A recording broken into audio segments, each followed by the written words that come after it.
안녕하세요. 저는 초등학교 저학년 딸과 유치원 다니는 아들을 키우는 두 아이의 엄마입니다. 20대 시절 저희 애아빠를 만나서 맞벌이로 두 아이를 키우느라 정신없이 살았었죠. 말썽부려 재속 썩이는 아이들 때문에 힘들면서도 행복한 일상을 보내는 평범한 워킹맘이었어요. 그런데 불과 1년 전 평범했던 제 인생이 완전히 뒤집히고 말았습니다. 아이들의 아빠이자 제 반쪽이었던 남편이 교통사고로 하루아침에 세상을 떠났거든요. 처음에는 남편의 사고 소식이 받아들여지지도 않았어요.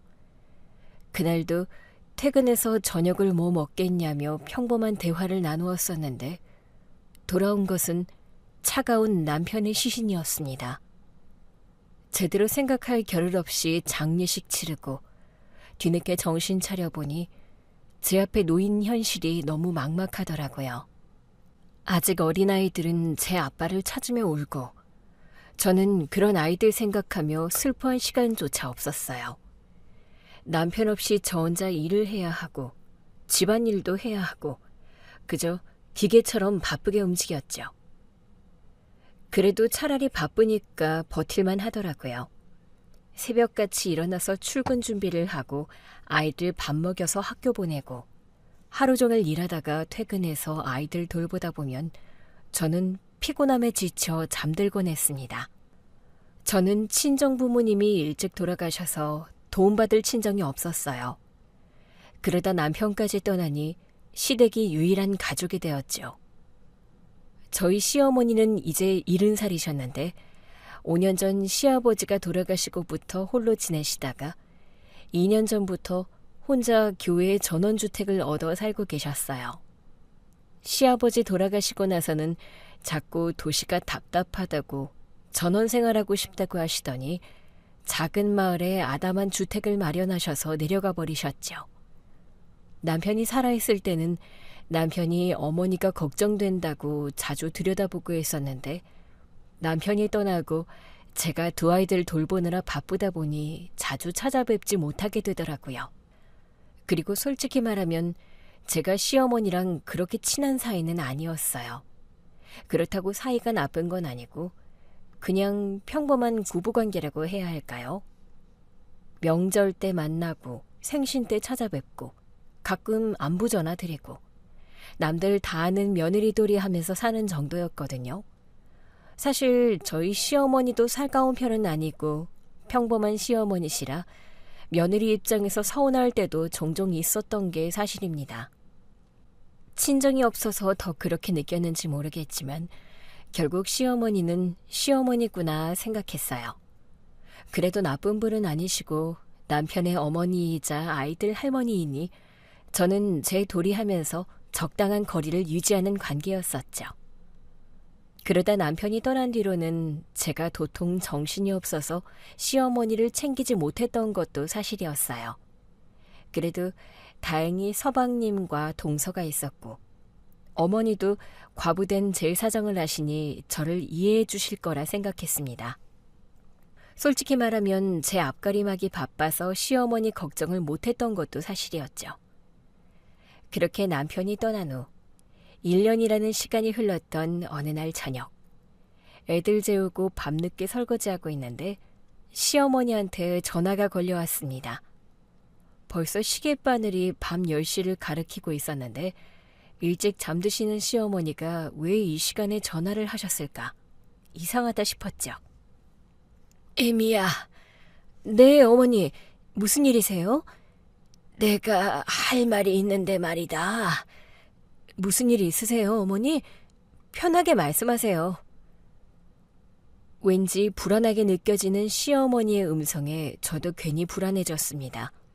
그리고 다음 나온 시어머니의 말은 저를 당황시키기 충분했죠. 은주야, 우리 집 좀 바꿀까? 예? 그게 무슨 말씀이세요, 어머니? 집을 바꾸다뇨? 순간 어머니가 무슨 말씀을 하시는지 이해가 되지 않았습니다. 집을 바꾸자니 농담이라도 하시는 건가 싶었죠. 아무래도 내가 생각을 잘못했나 봐. 나 혼자 이 시골에 내려오는 게 아니었는데. 어머니, 왜 그러세요? 나 너무 무서워. 혼자 이 큰 집에서 지내니까 불안해서 못 살겠다. 예? 집이 무서우시다고요? 어머니, 2년간 잘 지내셨잖아요. 물 좋고 공기 좋은 전원살이가 만족스러우시다며 자주 내려오라고 하셨던 시어머니가 갑자기 2년 만에 집이 무섭다고 하시는 말씀이 잘 이해가 되지 않았습니다. 처음에는 괜찮을 줄 알았지. 사실 처음부터 무서웠는데 나도 한 말이 있으니까 말을 못한 거야. 근데 여기가 너무 조용해서 그런지 밤에 자꾸 소리도 나고 혼자 있으니까 자꾸 이상한 생각도 들고 나 더 이상은 여기서 못 살겠다, 아가. 어머니, 그럼 어쩌시려고 그러세요? 집 팔고 다시 올라오실래요? 그래서 말인데 너희 집이랑 우리 집이랑 바꾸면 어떨까 싶은데 말이다. 예? 그게 무슨 말씀이세요? 저희 집이랑 어머니 집을 바꾸자고요? 시어머니의 황당한 제안에 저는 무슨 말을 해야 할지 몰랐습니다. 갑자기 집을 바꾸자니 무슨 억지이신가 싶었죠. 물론 저도 시어머니가 걱정이 되지 않는 건 아니었어요. 70살 노인이 혼자 시골에서 지내는 게 무서울 수도 있죠. 하지만 그렇다고 저희 집이랑 바꾸자니 그게 말이 되는 소리인가 싶더라고요. 어머니, 그래도 집을 바꾸는 건 좀... 왜? 뭐가 어때서 그러니? 너도 큰 집 살면 좋잖아. 어차피 그 아파트 방도 2개밖에 없고 애들 더 크면 큰 집으로 이사 가야 된다고 했잖니. 그건 그렇지만 당장 사정이 안 되니까요. 그러니까 내가 우리 집이랑 바꿔준다는 거야. 여기 방이 4개나 되는 건 알지? 여기로 이사 오면 애들 방 하나씩 만들어줄 수 있고 하나는 너 서재로 쓰면 되지 않겠니? 그리고 너 얼마 전부터 재택근무하게 되었다며. 그럼 굳이 회사 거리 신경 안 써도 되고 아주 딱이지. 얼마 전에 제가 운이 좋게 재택근무로 전환이 되었거든요. 혼자 2아이를 키우는 제 사정에는 너무 다행인 일이었지만 집이 좁아서 불편하기는 했습니다. 방이 2개뿐이라 제가 서재도 따로 없이 식탁에서 일을 하고 있었거든요. 게다가 이제 아이들도 점점 커가고 둘째가 초등학생이 되면 아이들 방을 나눠줘야 할 텐데 싶기는 했지만 당장 형편이 여의치 않았었죠. 그런데 그런 상황에 시어머니가 집을 바꾸자고 하시는 거예요. 그래도 당장 이사를 간다는 게 좀... 집만 바꾸면 서로 좋은 일인데 뭐가 그렇다는 거니? 너 잘 생각해봐라. 애들 키우는 데는 주택이 훨씬 좋지 않겠니? 애들 아파트에서 키운다고 맨날 조용히 해라, 뛰지 마라, 잔소리하는 것도 지겹잖아. 근데 여기는 마당도 있고 애들 마음대로 할 수 있고 아이들만 생각하면 이만한 곳이 없지. 순간 머릿속이 복잡해졌습니다. 아직 아이들이 어려서 조심성이 없다 보니 층간소음이 신경 쓰였는데 그런 걸 생각하면 애들 키우기에는 확실히 전원주택이 좋겠다 싶었어요. 거기로 가면 아이들 방도 만들어줄 수 있고 솔직히 저한테도 나쁜 제안은 아니었죠. 하지만 한편으로는 찝찝했어요. 뭔가 너무 갑작스럽달까요? 그동안 저희 일에 별 관심 없으시고 아무 말씀 없으시던 시어머니가 갑자기 그러시는 게 의아스러웠죠. 어떠니? 여기 와서 살면 아이들이 정말 좋아하겠지? 걔네들이 우리 집 올 때마다 얼마나 좋아했었니? 그건 그런데요. 근데 어머니는 정말 괜찮으시겠어요? 그 집 어머니가 정말 좋아하셨잖아요. 직접 인테리어까지 다 하시면서 정도 많이 드셨을 텐데. 이제 와서 그런 게 뭐가 중요하겠니? 몇 년 살아보니까 나한테는 도시 생활이 맞는 것 같아. 병원도 가깝고 공원도 있어야 되겠고. 아무튼 나 너무 무섭다. 제발 집 좀 바꿔다오. 어? 제발 네 시엠이 생각 좀 해다오.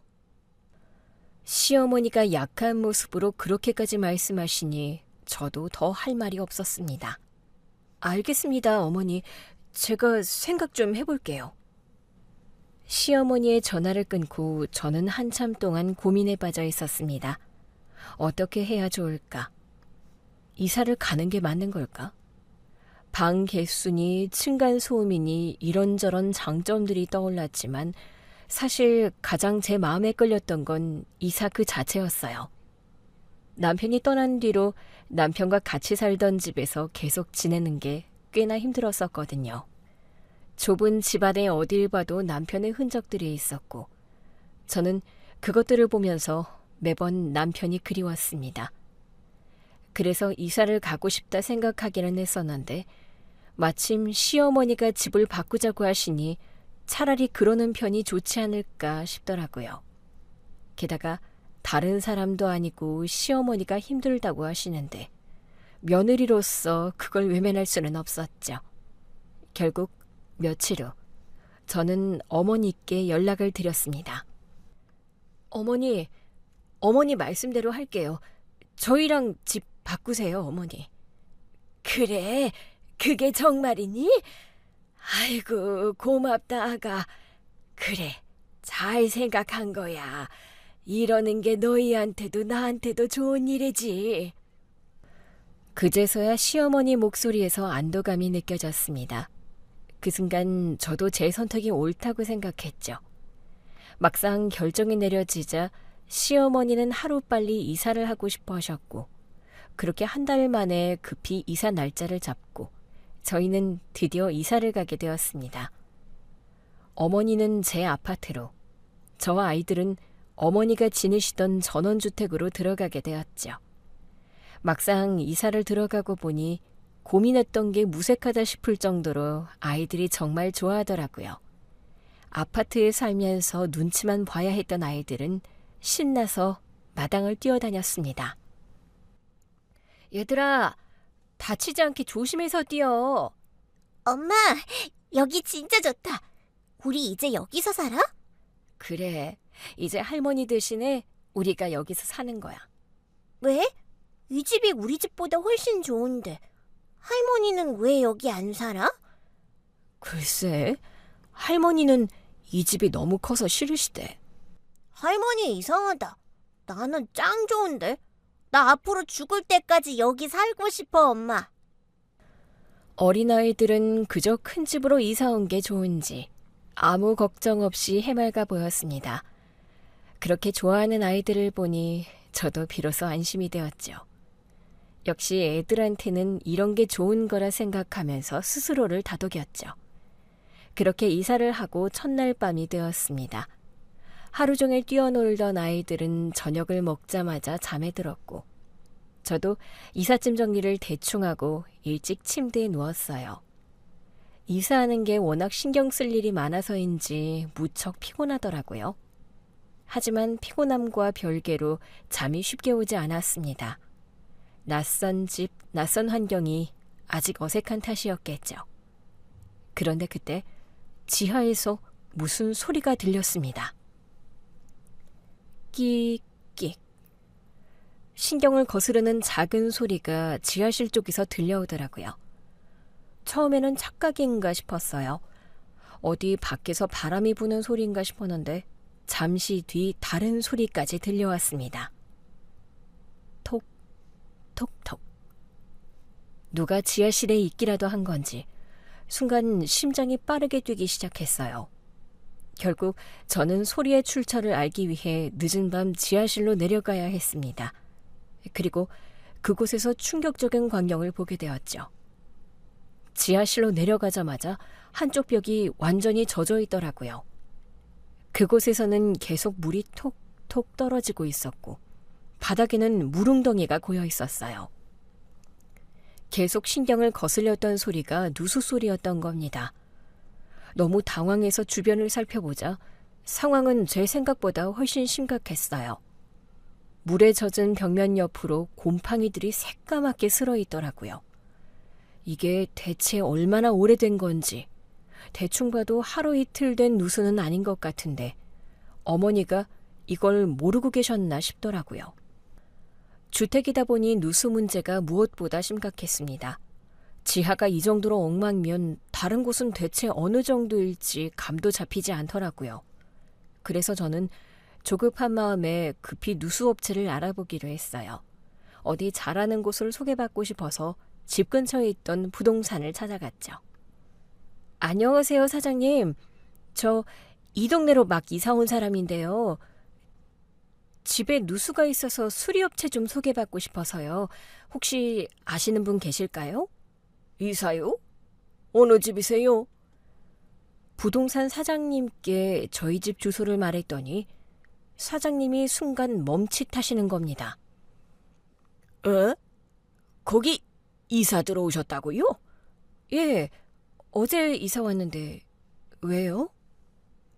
부동산 사장님이 저희 집 주소를 듣자마자 뭔가 깨름칙한 표정으로 저를 바라보시기에 저는 순간 조심스러워졌습니다. 집에 무슨 문제라도 있는 건가 싶었거든요.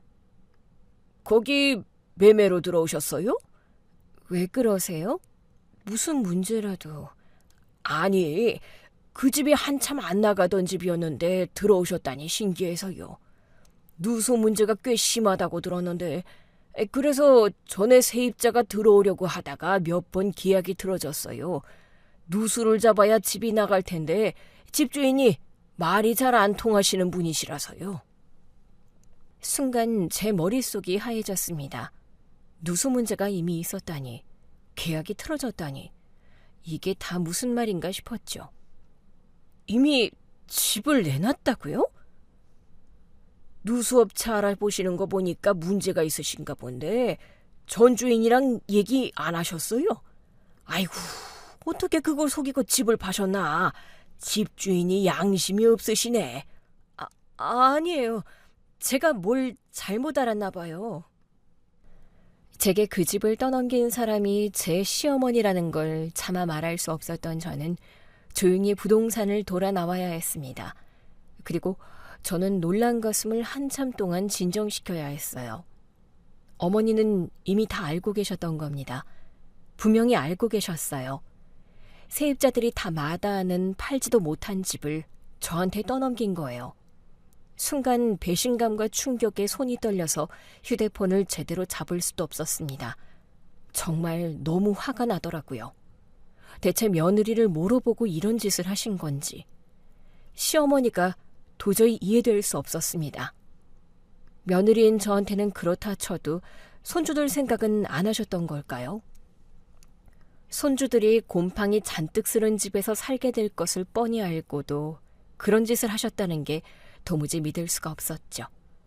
너무 화가 난 저는 바로 시어머니에게 찾아갔습니다. 어머니, 저예요. 문 좀 열어주세요. 어머, 네가 여기는 어쩐 일이니? 연락도 없이. 어머니한테 여쭤볼 게 있어서요. 집에 좀 들어갈게요. 올 거면 미리 연락을 하지. 여기가 아직도 너희 집인 줄 아는 거야? 아직 짐 정리도 다 못해서 정신이 없는데 얘가 왜 이래? 저를 보고도 아무렇지 않은 시어머니의 반응에 저는 더 화가 났습니다. 나는 지금 사기당한 심정인데 사기친 사람은 왜 이렇게 평안한가 싶더라고요. 아니, 그래서 무슨 일이냐? 연락도 없이 막무가내로 찾아온 이유가 뭐야? 무슨 일이냐고요? 어머니, 정말 모르셔서 물어보시는 거예요? 왜 그래? 갑자기 왜 소리를 지르고 그러니 너? 갑자기가 아니죠. 어머니, 솔직히 말씀해 주세요. 어머니도 이미 이 집에 누수 있는 거 다 알고 계셨죠? 무슨 소리야? 누수라니. 나는 그런 거 모른다. 시어머니는 자신은 아무것도 모른다며 딱 잡아떼고 있었습니다. 거짓말하지 마세요. 어머니 분명히 알고 계셨잖아요. 아니, 얘는 갑자기 왜 이래? 누수라니? 나는 정말 모르는 일이야. 왜? 집에 누구수가 생겼다니? 어머니, 거짓말 하셔봐야 소용없어요. 저 이미 부동산에서 다 들었거든요. 세입자 구하려다가 누수 때문에 매번 계약 파기된 거 동네 사람들도 다 안다던데요. 어머니만 모르실 리가 없잖아요. 제가 전곡을 찔렀는지 잠깐 침묵이 흘렀습니다. 하지만 이내 시어머니는 아주 뻔뻔하게 말씀하셨어요. 그래서 그게 뭐 어쨌다는 거야? 네? 아니, 살다 보면 집에 누수가 생길 수도 있고 그런 거지. 그게 뭐 대수라고 난리야. 수리하면 되는 거 아니야. 그래서 지금 그거 따지겠다고 시애미한테 이야다닌 거니? 어머니, 지금 저한테 그렇게 말씀하시면 안 되죠. 어머니가 저를 속이신 거잖아요. 차라리 처음부터 솔직하게 말씀하시지 그러셨어요? 내가 솔직하게 말했으면 네가 그 집에 들어가겠다고 했겠니? 시어머니의 그 말에 저는 머리를 한 대 얻어맞은 듯 했습니다. 뭐라고요? 그럼 지금 누수 때문에 저한테 그 집을 떠넘기셨다는 거예요? 남편 잃고 혼자 애들 키우는 며느리한테 문제 있는 집을 떠넘기신 거라고요? 그럼 큰 집에 혼자 있기 무섭다느니 그런 것도 다 거짓말이었던 거예요? 그래, 거짓말이다. 그래서 나보고 어쩌라고. 문제가 있으면 네가 알아서 해결을 해야지 왜 나한테 난리야. 그럼 수리비라도 주세요. 제가 수리할 테니까 돈 주시라고요. 내가 무슨 돈이 있니? 그럴 돈 없으니까 네가 알아서 해야지. 그리고 이미 그 집은 네 집인데 왜 내가 그걸 수리해주냐? 시어머니는 수리비라도 달라는 제 말을 무시했습니다. 수리해줄 생각도 잘못을 구할 생각도 없었던 거죠. 수리비를 못 주신다고요? 진심이세요? 네가 무슨 돈이 있니? 너 나한테 돈 맡겨놨니? 어머, 이거 봐라. 얘가 이런 식으로 나를 벗겨먹으려고 그러는구나. 벗겨먹다뇨? 제가 뭘 벗겨먹어요? 너 지금 나한테 돈 달라고 이러잖아. 누수 문제 나한테 떠넘겨서 한몫 뜯어내겠다는 거 아니니? 무슨 소리를 하시는 거예요? 뜯어내려는 게 아니라 어머니가 당연히 해주셔야 할 일인 거잖아요. 저는 어머니 말만 믿고 그 집에 들어간 건데 어머니는 다 알고 계셨다면서요. 그럼 책임을 지셔야죠. 대체 왜 이렇게 억지를 부리시는지 끝없는 시어머니의 억지를 참을 수가 없었습니다. 오냐, 이제 보니까 네가 나를 해치려고 이러는구나. 네가 나를 죽이겠다고 이러는 거야. 뭐라고요? 네 아들 잡아먹은 걸로 모자라서 이제 나까지 잡아먹으려고 이러는 거야? 지금 무슨 소리를 하시는 거예요? 네가 내 아들 잡아먹었잖아. 너 때문에 우리 아들이 죽은 거잖아. 그 순간 저는 시어머니의 입에서 나온 말을 믿을 수가 없었습니다. 내가 남편을 잡아먹었다니. 지금 저런 소리를 하는 사람이 제 시어머니가 맞나 싶었어요. 평소 아무리 살가운 시어머니가 아니라고 해도 어떻게 남편 잃은 며느리에게 저런 소리를 할 수 있을까요? 듣고 싶지 않은 끔찍한 말에 저는 악을 지를 수밖에 없었습니다. 어머니, 어떻게 저한테 이러실 수 있어요? 남편 죽은 것까지 제 탓이라고 하시는 거예요? 그래서 저한테 그런 집 떠넘긴 거예요? 너는 나한테 오히려 고마워해야지.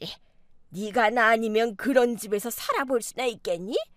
누수가 있거나 말거나 그런 집에 살게 해준 것만 해도 감지덕지 해야지. 대체 뭐가 그렇게 불만이야? 어머니, 저는 남편 잃고 애들 키우느라 죽을 만큼 힘든데 어떻게 그런 말씀을 하세요? 저한테 대체 왜 이러시냐고요? 힘든 거 나도 마찬가지야. 내 아들이 죽었는데 나는 안 힘들겠니? 그래서 지금 너만 힘들다고 이 난리야? 싸가지 없는 건 어디 시어머니한테 따져먹고 있어. 지금 그게 중요한 게 아니잖아요. 어머니가 저를 속이신 게 문제 아니에요? 차라리 처음부터 전부 말씀하셨으면 제가 애들 데리고 그 집에 들어갔겠어요? 제 자식들이 곰팡이 핀집에 살게 생겼는데 아무렇지 않으세요? 그럼 나는 어쩌라고?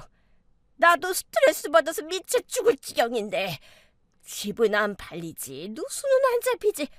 나도 어쩔 도리가 없었다고. 자기가 힘들다고 나한테 떠넘겼다는 건지 이기적으로 나오는 시어머니가 황당하기만 했습니다. 그동안 서로 살갑게 지내지는 않았어도 이 정도로 멀어질 일은 없었는데 막무가내인 시어머니의 행동에 점점 분노가 끌어올랐어요. 그래서 지금 어머니는 어머니 아니만 중요하고 저나 저희 애들은 안 중요하다 이거네요? 어머니 손자 손녀는 안중에도 없으신 거예요? 곰팡이 좀 마신다고 애들이 당장 죽는다니? 그리고 네가 수리해서 살면 되는 거지. 나더러 대체 어쩌라는 거야? 괜한 사람 들볶지 말고 내 집에서 나가! 바로 얼마 전까지만 해도 그 집은 제 집이었습니다. 좁고 답답하기는 해도 문제 하나 없는 아이들과 저의 다정한 보금자리였죠. 게다가 죽은 남편과의 추억이 스민 소중한 집 말이에요.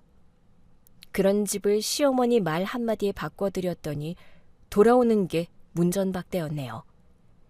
시어머니가 이렇게 말이 안 통하고 뻔뻔한 사람인 줄 알았으면 저도 집을 바꾸는 일 따위는 없었을 겁니다.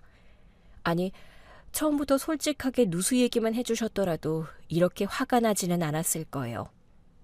그런데 손주, 며느리는 나 몰라라 하고 가족에게 사기를 치려는 시어머니를 보니 도저히 참을 수가 없더라고요.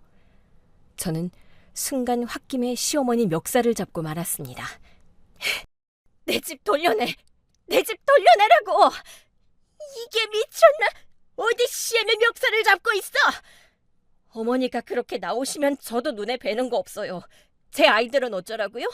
그러니까 지금 당장 약속하세요. 누수 고쳐주겠다고 약속하시라고요. 약속 못해.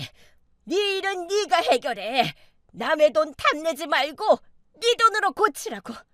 내가 무슨 돈이 있어요. 혼자 힘들게 애들 키우는 거 뻔히 알면서 할머니가 되어서 손주들 생각은 못해요? 니들도 내 생각 안 하는 건 마찬가지면서 내가 왜 니들 생각을 해줘야 되냐? 됐으니까 당장 나가. 내 집에서 당장 나가라고. 어머니 정말 후회하실 거예요? 결국 저는 본전도 찾지 못하고 시어머니에게 쫓겨나야 했습니다. 어쩔 수 없이 다시 집으로 돌아온 저는 계속 물 떨어지는 지하실을 바라보며 시름에 잠겨갔어요. 사람을 불러 진단을 받아보니 수리비가 못해도 1,000만 원은 넘게 나올 거라고 하더라고요. 적지 않은 금액에 저는 머리가 아팠습니다. 시어머니는 수리비 못 내준다고 딱 잘라 나오는데 남편 떠나고 혼자 외벌이 하는 저는 무슨 돈이 있겠어요. 그래도 아등바등 살며 모았던 여윳돈은 이미 이사 오느라 거의 써버렸는데 제가 무슨 수로 1,000만 원이 넘는 수리비를 감당할 수 있을까요? 저는 저를 속인 시어머니가 너무나 미웠습니다. 남편이 없다고 저희는 가족도 아니라고 생각하는 건지 정말 너무하다 생각했죠. 그런데 얼마 뒤 시동생이 저에게 전화를 해왔습니다. 형수님, 우리 어머니한테 무슨 짓을 하신 거예요? 에? 서방님, 갑자기 그게 무슨 소리예요? 어머니가 형수님한테 맞았다고 그러시던데? 집 문제로 두 분이 싸우셨다면서요? 아, 그건 집에 문제가 좀 있어서요. 아니, 아무리 화가 나도 그렇지 어떻게 70세 노인을 때립니까? 제정신이세요? 때리다뇨. 제가 어머니를 왜 때려요? 화가 나서 순간 멱살은 잡았지만 때린 건 아닌데. 뭐라고요? 멱살은 잡았다고요? 아니, 그거나 때린 거나 뭐가 다르나요? 결국 우리 어머니 몸에 손댄 건 맞네요. 지금 어머니가 아프시다고 난리예요. 아니, 그렇게 심각한 상황은 아니었어요. 어머니가 대체 뭐라고 하셨길래 이래요? 형수님이 어머니 찾아와서 집 문제로 난리치고 깽판 치다가 갔다고 하시던데요. 방금 형수 입에서도 우리 어머니 멱살 잡았다고 시인했고요. 근데도 아니라고 그래요? 시동생이 시어머니에게서 무슨 얘기를 들은 건지 저에게 전화를 걸어서 난리를 치더라고요. 제가 시어머니를 때렸다느니 시어머니가 많이 아프시다느니 화가 많이 나 보였습니다. 흥분해서 멱살잡이를 하기는 했지만 제가 시어머니를 때린 적은 결탄코 없었어요. 아니, 때린 적은 없다니까요? 오히려 시어머니가 저를 내쫓는다고 때리셨죠. 제가 아무리 미쳤다고 노인을 때리겠어요? 상황이 이런데 잡아떼면 그만입니까? 이제 형수님 말도 못 믿겠네요. 그래서 형수 때문에 우리 어머니 잘못되면 어쩔 거예요? 형 없다고 이제 시댁은 무시해도 된다고 생각하는 거예요? 형수님 그렇게 생각 안 했는데 정말 매정한 사람이네요. 내가 매정한 게 아니라 이번 일은 어머니가 너무하셨다고요. 집에 누수가 있는 걸 저한테 숨기고... 억울한 저는 상황을 설명하려 했습니다. 어쩌다 이런 상황이 벌어졌는지 얘기를 하고 오해를 풀고 싶었죠. 하지만 시동생은 이미 제가 시어머니를 괴롭힌다고 생각했는지 제 얘기를 들어줄 생각도 하지 않았어요. 변명 같은 건 듣고 싶지 않아요. 더 이상 우리 어머니 괴롭히지 마세요. 안 그래도 자식 잃고 불쌍한 양반한테 대체 왜 그러는 겁니까? 한 번만 더 어머니 찾아가면 경찰 신고할 겁니다. 예? 아니, 서방님, 제 얘기 좀 들어보시라니까요. 서방님! 그렇게 전화가 끊기고 저는 억울함에 몸서리가 쳐졌습니다. 속고 당한 건 나인데 왜 내가 억울한 사람이 되어야 하는 건지. 남편은 죽고 없고 시어머니는 나를 모함하고 시동생은 오해하고 세상에 제 편은 아무도 없는 것 같더라고요. 그렇게 한탄하고 있는데 동서에게 연락이 왔습니다. 솔직히 받고 싶지 않았어요. 동서도 시어머니 말만 듣고 저를 오해하면 어쩌나 했거든요. 하지만 평소에도 정숙하고 다정한 동서라면 어쩌면 제 얘기를 들어주지 않을까 싶었죠. 다행히 동서는 제 얘기를 들어줄 의향이 있는지 직접 얼굴을 보고 대화하자며 카페에서 만나자고 했습니다. 그런데 오랜만에 만난 동서가 저를 보더니 깜짝 놀라더라고요. 형님, 얼굴이 왜 그래요? 알아. 많이 안 좋아 보이지? 형님, 대체 무슨 일이에요? 어머니가 형님 때문에 입원을 하시겠다고 난리시라. 남편도 형님을 오해하고 난리예요. 근데 형님이 그럴 분이 아니시잖아요. 동서는 나를 믿어주는 거야? 그럼요. 형님이 그동안 어머님한테 한 게 있는데. 그러니까 저한테 말씀해보세요. 무슨 일인 거예요? 저는 그런 동서가 너무 고마웠어요. 적어도 제 말을 들어보려고 하는 사람이 있다는 게 너무 다행인 기분이었죠. 그렇게 저는 처음부터 차근차근 설명했습니다. 제일 처음 시어머니가 내게 집을 바꾸자고 제안한 것, 이사 첫날 알게 된 지하실의 누수와 곰팡이, 부동산에서 들은 이야기, 그리고 어머니와의 일들까지. 저는 하나도 더하거나 빼는 것 없이 동서에게 솔직하게 얘기했습니다. 그렇게 된 거야. 솔직히 내가 어머니 멱살을 잡은 건 맞아. 어머니가 나뿐만 아니라 손주들까지 나 몰라라 하시니까 엄마로서 애들 생각에 갑자기 너무 화가 나더라고. 게다가 어떻게 과부된 며느리한테 이렇게까지 하시나 억울하고. 하지만 때리거나 다른 일이 있었던 건 절대 아니야. 오히려 어머니가 나를 밀치고 내쫓으셨다고. 그럼 저희 남편이 오해를 한 거네요. 그래, 물론 멱살잡이 한 게 잘했다는 건 아니지만 때리다니. 폭행은 절대 아니었어. 어머님이 무슨 소리를 하신 건지 모르지만 나도 억울하다고. 저는 형님 말 믿어요. 형님이 거짓말하실 분은 아니니까. 그래, 동서는 나를 믿어줄 줄 알았어. 걱정하지 마세요, 형님. 그이도 어머니 말만 듣고 화가 난 건 맞지만 형님 얘기 들으면 이해할 거예요. 모르겠어. 솔직히 나는 이제 그 집 가족이라고 하기도 애매하잖아. 그게 무슨 말이에요, 형님? 형님은 저희 가족이에요. 그렇게 말해줘서 고마워, 동서. 사실 나도 요즘 정말 힘들거든. 남편 그렇게 갑자기 가버리고 나는 친정도 없이 남겨져서 우리 애들이랑 어떻게 살아야 할지 너무 막막한 거야. 근데 어머니가 갑자기 집을 바꾸자고 하시더니 누수도 나 몰라라 하시고 너무 스트레스를 받았어. 나는 요즘 어머니가 뭔가 이상해지신 것 같아. 내가 아무리 못난 며느리라고 그래도 어떻게 그렇게까지 하실 수 있어? 그리고 막무가내로 화내고 억지 부리시는 게 좀 이상해. 저는 저를 믿어주는 동서에게 솔직한 심정들을 얘기했습니다. 그러자 동서가 심각한 표정으로 얘기를 꺼내더라고요. 사실 저도 요즘 어머니가 좀 이상하다고 느꼈어요. 동서도? 어머님이 요즘 부쩍 이상한 말씀을 많이 하셨거든요. 동서가 조심스럽게 말을 이어갔습니다. 사실 몇 달 된 것 같아요. 전에 어머니가 저희 집에 오셔서 갑자기 저한테 통장을 달라고 하시는 거예요. 제가 어머니 통장을 가져갔다고 다 알고 왔으니까 내놓으라고 하시더라고요. 어머니가 그러셨다고? 아니, 동서가 어머니 통장을 왜 가져가? 그러니까요. 저는 어머니 통장이 어디 있는지도 모르는데요. 그래서 제가 아니다, 모른다 그랬는데 어머니가 자꾸 저를 의심하시더라고요. 동서의 얘기에 저는 깜짝 놀랐습니다. 그러고 보니 제가 시어머니와 집을 바꾸기 전에 저도 비슷한 일이 있었거든요.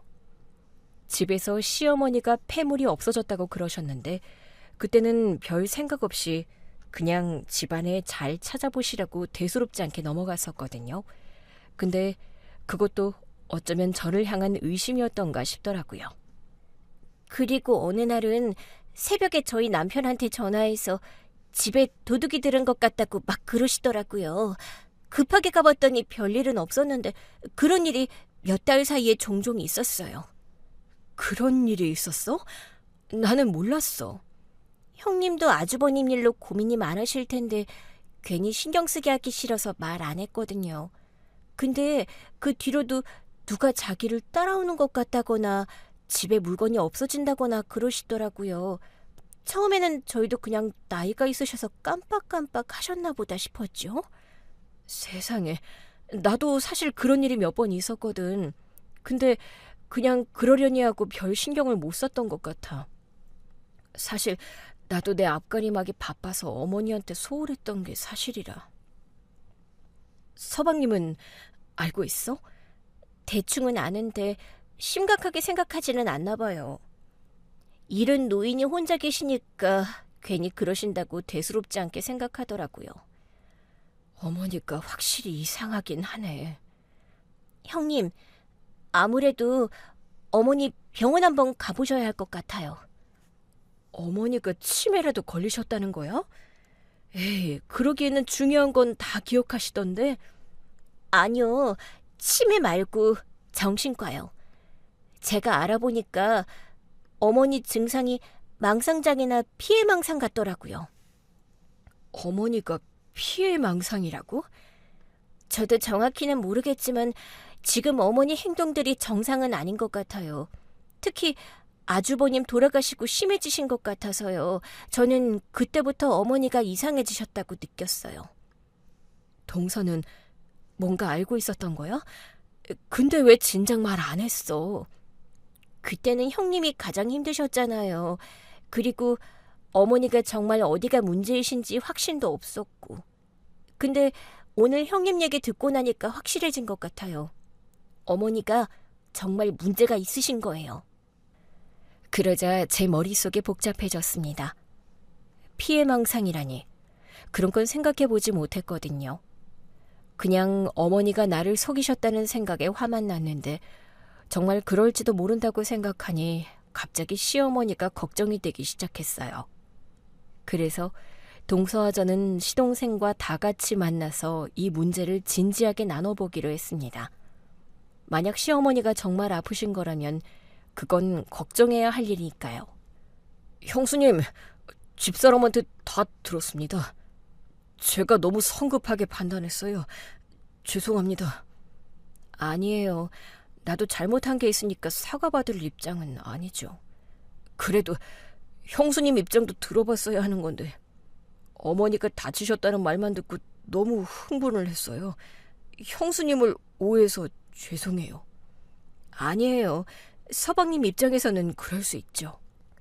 다행히 시동생은 동서에게 설명을 듣고 저에 대한 오해를 거두었습니다.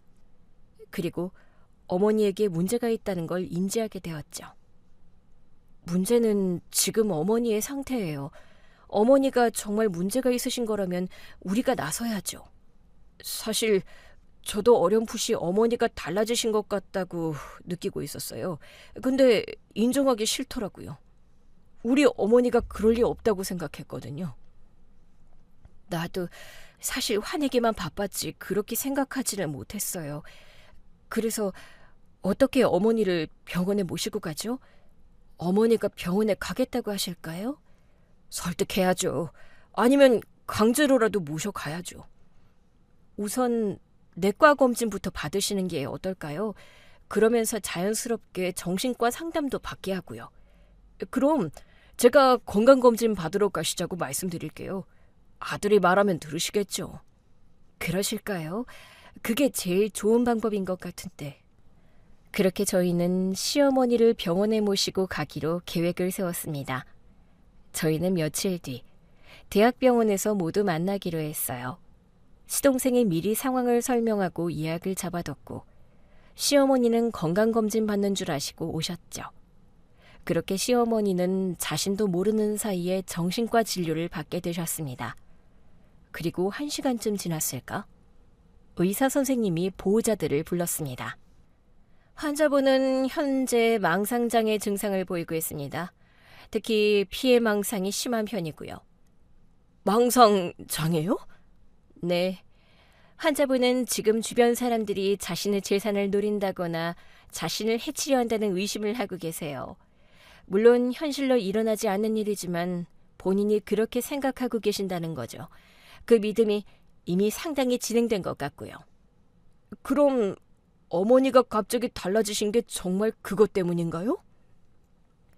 환자분이 평소와 다른 행동들을 하거나 폭력성을 보이거나 하는 것들이 모두 그 증상일 수 있습니다. 그럼 어떻게 해요? 치료할 수 있나요? 약물 치료와 상담 치료를 병행하면 증상이 많이 호전될 수 있어요. 다만 이런 경우 환자분 스스로의 의지가 중요하죠. 이미 망상 단계에 들어서면 자신이 아프다는 걸 인정하지 않고 타인의 말을 믿지 않게 되거든요. 그래서 치료가 어려워지죠. 그러니 보호자분들이 꾸준히 설득하셔야 합니다. 옆에서 많이 도와주셔야 하고요. 대체 어쩌다가 저희 어머니가 저렇게 되신 거예요? 원래 정신도 맑으시고 혼자서도 잘 지내시던 분이셨는데. 상담을 해보니 수년 전에 아버님을 잃으시고 1년 전에 아드님까지 떠나보내셨다고 하시더라고요. 아무래도 아드님을 잃으신 게 확실한 계기가 됐을 수 있어요. 큰 상실감이나 트라우마가 정신질환을 촉발하는 경우가 많거든요. 의사 선생님의 말에 저는 고개를 떨굴 수밖에 없었습니다. 그동안 저 혼자 힘들다고 생각했는데 그게 아니었던 거예요. 어머니는 말없이 홀로 힘든 시간을 견디고 계셨던 겁니다. 아들을 잃은 슬픔을 혼자 감당하다가 결국 이겨내지 못하고 마음이 무너지신 거죠. 그것도 모르고 시어머니를 원망하고 탓하기만 했던 제가 너무 바보 같았습니다. 왜 진작 어머니가 아프시다고 생각하지 못했는지 생각했죠. 어쩌면 저도 저의 아픔에 빠져 다른 사람의 아픔을 바라보지 못했던 게 아닌가 싶었습니다. 그래서 저는 마지막으로 한 번 더 시어머니를 이해해보기로 했어요. 하지만 모두를 위해 단호하게 나서기로 했죠. 어머니, 의사 선생님이 어머니가 마음이 많이 아프시다고 하세요. 뭐? 내가 아프다고? 내가 아프기는 어디가 아파? 나 아픈데 하나 없는데? 어머니, 지금 이렇게 화내시고 저한테 함부로 하셨던 거 그거 다 아파서 그러신 거래요. 어머니는 어떻게 생각하세요? 손자, 손녀 전부 나 몰라라 하시고 며느리한테 사기치신 게 제정신에 그러신 것 같으세요? 제가 전곡을 찔러 묻자 시어머니는 아무 말씀을 하지 못하셨습니다. 어머니가 생각하시기에도 뭔가 이상하다 싶죠? 저희도 이상하게 생각해요. 어머니 원래 이런 분 아니시잖아요. 어머니, 자꾸 주변 사람들 의심하시고 예전이랑 많이 달라지셨어요. 어머니, 인정하세요. 인정하셔야 다시 나아가실 수 있으세요. 이대로 정말 저희랑 연 끊고 손자 손녀랑 안 보고 지내실 거 아니잖아요.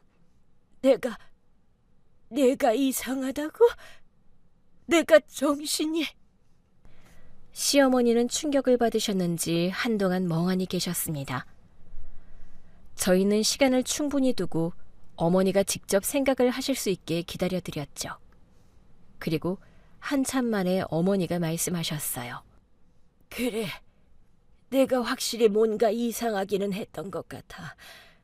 요즘 들어서 자꾸 화가 나고 사람들이 무서워. 누가 나를 해치려고 그러는 것 같아. 근데 이게 병 때문이라는 거니? 네, 어머니가 애들 아빠 떠나고 힘들어서 그러신 거래요. 너무 상실감이 크셔서요. 그럼 나 이제 어떻게 해? 나 이대로 정신병원에 들어가야 하는 거냐? 아니요. 약 드시고 치료 잘 받으시면 괜찮아지실 거래요. 매주 상담도 받으시고요. 그러니까 앞으로 저희랑 같이 치료 받으세요, 어머니. 그럼 정말 나 괜찮아지는 거야? 물론이죠. 저희가 어머니 챙길게요.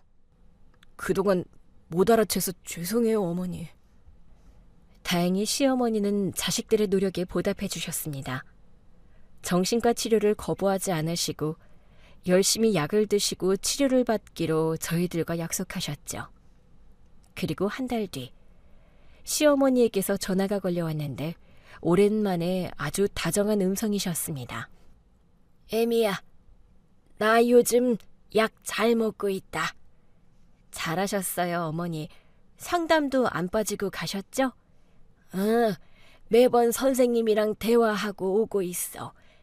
그래서 말인데 애미야, 내가 너한테 사과를 하려고 그런다. 아니에요, 어머니. 어머니가 정상이 아니셨던 거 저도 알잖아요. 그래도 내가 너한테 정말 미안하다. 너도 나만큼이나 힘들었을 텐데 그런 너한테 내가 대체 무슨 짓을 했던 거니? 너무 미안해서 몸둘 바를 모르겠어. 그건 분명 진심이 담긴 사과였습니다. 시어머니가 드디어 제게 진심 어린 사과를 해주신 거예요. 시어머니의 진심을 알게 된 저는 그저 괜찮다고 할 수밖에 없었습니다. 괜찮아요, 어머니. 내가 정말 미안하다. 어린 손주들한테도 못할 짓 한 거지. 내가 대체 왜 그렇게 이기적으로 그러는지 모르겠구나. 내가 정말 미쳤었나 봐. 저도 제정신은 아니었나 봐요. 평소 같았으면 해결을 먼저 하려고 했을 텐데 왜 그렇게 화가 났는지 모르겠어요. 아니야, 충분히 화가 날 상황이지. 아무튼 집 문제는 걱정하지 말아라. 내가 수리비 전부 해주마. 그게 싫으면 다시 집도 내어줄게. 아니요, 수리비만 받을게요. 누수 문제만 아니면 아이들도 이 집을 좋아하고 그리고 어머니를 더 이상 혼자 둘 수 없어요. 계속 병원 다니시려고 해도 서방님 근처에 사시는 게 낫죠. 고맙다, 애미야. 정말 고마워. 네가 있어서 얼마나 다행인지 모르겠구나. 그렇게 시어머니는 그 후로도 꾸준히 정신과 치료를 받으셨고 3개월이 지나자 이전의 모습이 기억이 나지 않을 정도로 아주 많이 좋아지셨어요. 이제 더 이상 이상한 말씀은 하지 않으셨고 불안한 생각도 하지 않으시는지 건강하고 밝아 보이시더라고요. 완전히 예전의 시어머니로 돌아오신 것 같았습니다. 저희는 오랜만에 다 같이 모여 명절을 보내기로 했습니다. 모임 장소는 바로 깨끗이 수리된 저희 집에서 말이죠. 형님, 저희 왔어요. 동서 왔어? 아직 음식 준비 다 못했는데 천천히 오라니까 왜 이렇게 일찍 왔어? 형님 혼자 고생하시게 둘 순 없죠.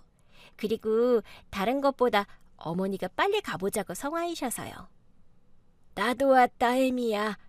이제 내가 다 할 테니까 너희들은 저기 가서 쉬어라. 어머니, 됐어요. 어머니나 쉬고 계세요. 왜? 내가 늙었다고 아무것도 못할까 봐? 며느리가 둘이나 되는데 시어머니 고생시킬 수는 없죠. 맞아요, 어머니. 형님이랑 제가 할 테니까 어머니는 쉬고 계세요. 이것들이 나를 벌써 뒷방 노인 취급하네. 나 요즘 무지 건강하다. 아마 너희들보다 쌩쌩할걸? 그날 저희 집에서는 서로 일하겠다고 나서는 진풍경이 펼쳐졌습니다. 시어머니나 며느리나 너나 할 것 없이 고생을 자처하니 누구 하나 서운할 사람이 없었죠. 아이고, 그냥 제가 하겠습니다. 형수님, 여보, 어머니, 요리는 제가 다 할게요. 그래, 그럼 그냥 우리 다 같이 하자. 결국 온 식구들이 거실에 둘러앉아 음식을 만들게 되었습니다.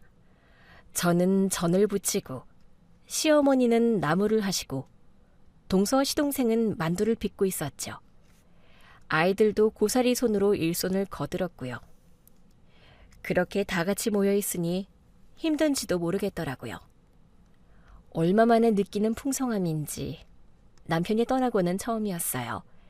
그렇게 한참 일을 하다가 시어머니가 말씀하셨습니다. 애미야, 미안하다. 아유, 어머니, 왜 또 그러세요?